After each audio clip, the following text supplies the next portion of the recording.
He has stated that work is underway on Vladimir Putin's order to prepare proposals for a possible Russian nuclear test. Now, this particular statement comes in the aftermath of the Russian President Vladimir Putin holding a meeting with his top leaders earlier, where he had emphasized that Russia has taken note of statements that were put out by Donald Trump earlier.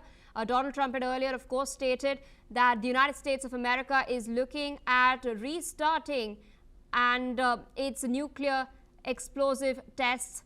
And in fact, a plan is being chalked out for the same as well. Remember, the last nuclear test that the US had conducted was all the way back in the 1990s, 33 years ago to be very specific. There's only been one test so far in this century of a nuclear warhead, of the bomb itself, that was done in North Korea.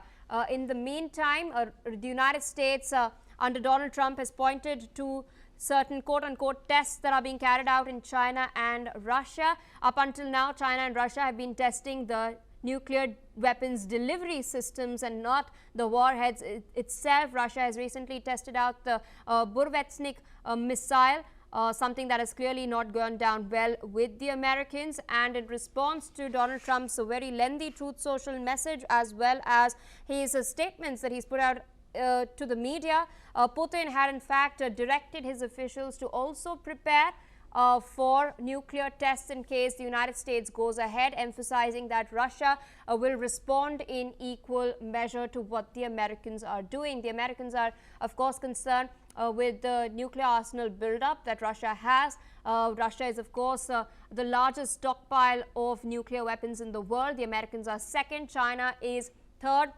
But there are reports coming in of China ramping up its nuclear arsenal as well. Close to 1,000 warheads is what analysts are assessing at the moment. China, of course, some analysts say is eyeing 2,000 nuclear warheads and is ramping up production at that end. In the meantime, Russia has come out and put this statement that a proposal for a nuke test is in the works and they will carry it out if the Americans do so as well, raising fears of a revival in the nuclear arms race. Whether this is just posturing or it's signaling something